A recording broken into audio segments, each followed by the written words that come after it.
எப்பவும் நான் அம்மா கிட்ட போய் ஒரு விஷயத்த சொல்கிறதுக்கு முன்னாடி ஒரு சர்ப்ரைஸ் ஒன்று பண்ணுவேன். எங்கள் அம்மா கோவில் கட்டுறது கூட கோவில் கட்டிட்டு ஸ்டாச்சுலாம் ஆர்டர் பண்ண அப்புறம் தான் அந்த ஸ்டாச்சுவே காமிச்சாங்க அம்மாவுக்கு. அதே மாதிரி அரசியல் விஷயத்துலையும் போய் சொல்லலான்னு அம்மாவை கூப்பிட்டு ஃபேமிலியெல்லாம் உட்கார வச்சு, அம்மா தலைவர் அரசியலுக்கு வர்றாரு, சரி கண்ணா, நானும் அரசியல் போடுறேன், இங்கே பாருமா ட்வீட் போட்டிருக்கேன் அப்படின்னு அம்மா முகம் டக்குன்னு மாறிச்சு. மாறிட்டு ஓகே கண்ணா, ஓகே கண்ணா சாப்பிடலாம் அப்படின்னு எழுந்து போயிட்டாங்க. என்ன இப்படி போக மாட்டாங்களே, ஒரு விஷயத்த சொன்னால் சூப்பர் கண்ணான்னு பேசுவாங்கள்ல, 1 ஹவர் அதில் இருக்கிற நல்லது கெட்டது எல்லாம் பேசுவாங்க, என்ன போயிட்டாங்க அப்படின்னு ஒரு ஃபீல். சரி இது உடம்பு சரியில்லை போல அப்செட்டில் இருக்கான்னு விட்டேன். அப்புறம் 2-3 நாள் அவங்ககிட்ட பேசுகிறேன், பேசவே மாட்டுறாங்க. கூப்பிட்டு உட்காந்து, என்னம்மா உனக்கு பிரச்சனை, ஏதாவது தப்புன்னா அடின்னா அடிச்சிடுமா, என்னம்மா இப்படி பேசாமல் இருக்குன்னா, இல்லை கண்ணா நீ அரசியல் போனது எனக்கு பிடிக்கல அப்படின்றாங்க. ஏம்மா அரசியல் போனால் பிடிக்கல? இல்லை கண்ணா அது ஒரு சாக்கடை, அரசியலுக்கு போகக்கூடாது, அது வந்து பணம் கொடுக்குறாங்க அரசியலுக்கு, ஓட்டு வாங்குறதுக்கு பணம் கொடுத்து தாங்க நான் ஜெயிக்கிறாங்க, அதுக்கப்புறம் ஜாதி இல்லைன்னுவாங்க, ஜாதி இருக்குது, மதம் இல்லைன்னுவாங்க, மதம் இருக்குது, அந்த சாக்கடைக்குள்ளே நீ போகாதப்பா, நம்மளுக்கு வாழ்க்கையை ஒளி வச்சு ஏற்றி வச்சவர் தானே நம்ம சூப்பர் ஸ்டார், அவர்கிட்ட என்னை கூப்பிட்டு போப்பா, நான் சொல்கிறேன், அவர் ஒரு ஆன்மீகவாதி, அவரும் அரசியலுக்கு வர வேணாம், இந்த வயசில் அவர் நிம்மதியாக இருக்கட்டும், எதுக்கு அரசியலுக்கு வர, என்னை கூப்பிட்டு போ, அப்பாயின்மெண்ட் வாங்கி கொடுத்துருந்தாங்க. அப்பாயின்மெண்ட் வாங்கி கூடா, நானும் வேறு கனவுல வந்து மைண்ட் வைஸ், அம்மா நான் சொல்கிறது கேளுமா, நம்ம எத்தனையோ இப்போ வந்து எல்லா குழந்தைங்களுக்கும் ஒவ்வொரு ஸ்டேஜில் போய் கேட்டு தானேம்மா ஹெல்ப் நடக்குது. இப்போது தலைவர் வந்துட்டாருன்னா நம்ம தாராளமாக பண்ணலாம்லம்மா, உன் கையில் எவ்வளோ காசு இருக்கோ அதுக்கு மட்டும் செய், அரசியல் வேணான்னு சொல்கிறேன் அப்படின்னு போயிட்டான். அந்த ஃபேஸ் வந்து அதுக்கப்புறம் அடிதான் நம்மளுக்கு. சரி இந்த உலகத்தில் அம்மா மீறி பண்ணலாம், ஆனால் நான் உருப்பிட மாட்டேன், எனக்கு நல்லா தெரியும். இந்த உலகத்துலேயே எனக்கு யாருன்னா எங்கள் அம்மா தான். அது அம்மா இல்லை, எங்கள் கடவுள்னே சொல்லலாம், நான் எதிர்க்க பார்க்குற கடவுள். சரி அம்மாவுக்கு சொல்லி புரிய வைக்கலாம், என்னடான்னு தலைவர்கிட்ட போய் எப்படி சொல்கிறது, பசங்கிட்ட ஒரு பயங்கர பில்டப் கொடுத்துட்டோம், அது இதுன்னு எல்லாம் வேலை பார்த்துட்டு இருக்காங்க, என்ன பண்ணுறது. அந்த டைமை பார்த்து கொரோனா வருது,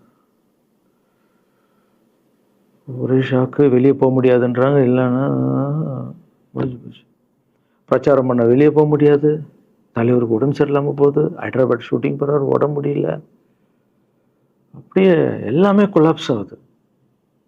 அப்புறம் தலைவர் அலௌன்ஸ் பண்ணுறாரு, நான் அரசியலுக்கு வரல, டாக்டர்ஸ் வந்து போகக்கூடாதுன்னு சொல்லிட்டாங்க, கொரோனா டைமில் நம்ம வந்து பிரச்சாரம் போக முடியாது, அந்த காரணம் சொன்னார், அது உங்களுக்கு எல்லாருக்கும் தெரியும். தான் தலைமையில் கை வச்சுன்னு உட்காந்துட்டோம். நான் ட்ரஸ்ட்டில் இருக்கிற குழந்தைங்க மற்றவங்க எல்லாரும் என்னென்னோ நினச்சி ஒர்க் பண்ணிட்டு இருந்தால எல்லாரும் அப்செட்டில் உட்காந்துருக்கோம். தலைவர் ஒருத்தம் போய் பேசி பார்க்கலாம் அவர்கிட்ட, தலைவர் வர்றாரு கூப்பிட்றாரு போகணும். அந்த மாதிரி தலைவரை பார்த்ததில்லை நான். அப்படியே எனக்கு புரிஞ்சுது, அவர் ரொம்ப வலியில் இருக்கார் அப்படின்னு. எவ்வளோ சுறுசுறுப்பானால உடம்பு முடியலைங்கண்ணா, பரவாயில்ல உங்கள் உடம்பு தானே முக்கியம், என்ன இதெல்லாம் என்னென்ன தூக்கி போடுங்கண்ணா. இல்லைங்கண்ணா இத்தனை வருஷம் என்னை வாழ வச்சாங்கல்ல, அவங்களுக்கு ஏதாவது ஒன்று பண்ணணும்னு நினச்சாங்கண்ணா, இங்கே குத்துதுக்கண்ணா, எனக்கு என்ன பண்ணுறதுன்னு தெரியல,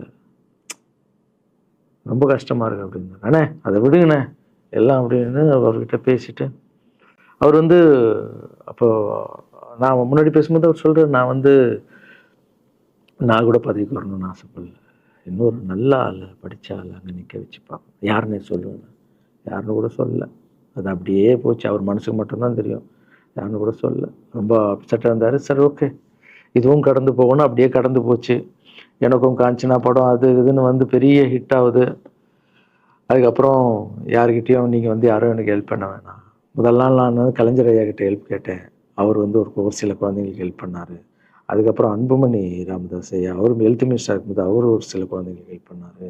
அப்புறம் நம்ம விஜய் சார் நண்பர், அவர் வந்து ஒரு குழந்தைக்கு ஆப்ரேஷன் பண்ணார். ஸோ இருக்கும்போது என்னால் முடிஞ்ச வரைக்கும் சொந்த பணத்தை போட்டு பண்ணிவிடுவாங்க, முடியாத போது தான் நான் அந்த ஹெல்ப்பை கேட்பேன். இப்போ தான் நல்லா வந்துட்டுமே, யாருக்கும் எனக்கு பணம் கொடுக்க வேணாம், இனிமேல் என் சொந்த பணத்திலே பண்ணுறேன்னு சொல்லிட்டு நான் பாட்டுன்னு ஒரு வீடியோ கூட நான் போட்டேன், இனிமேல் யாரும் பணம்லாம் கொடுக்க வேணாம். தவிர்க்க முடியாத தம்ப்நெயில்ஸ், கலக்கலான கண்டென்ட்ஸ், சினிமாவும் சீரியஸ் பிரச்சனைகளும், பல வருடங்கள் இடைவெளிக்கு பிறகு இந்த படத்துல ஒரு கலகலப்பும் கைகலப்பும், போயிட்டே தான் இருக்காரே தவிர பிரேக்கே இல்லாமல் பிரேக்கிங் நியூஸ் சொல்லும் தந்தி டிவி ஆப். இன்ஸ்டா தலைமுறை வரை இறங்கி அடிக்கும் தந்தி டிவியின் டிஜிட்டல் எக்ஸ்க்ளூசிவ். அது தண்ணிக்குள்ளே போகும்போது ஹேங் ஆயிடுச்சு. உங்களுக்கு விஜய் சார் எந்த அளவுக்கு ரொம்ப பிடிக்கும்? Of course, Malayalis are huge Vijay sir fans. ரெண்டு பேருமே ரொம்ப பிடிக்கும் எனக்கு. தந்தி டிவி ஆப்பை இலவசமா டவுன்லோட் செய்யுங்க. ஃபாலோ பண்ணுங்க, சப்ஸ்கிரைப் பண்ணுங்க, என்ஜாய் பண்ணுங்க.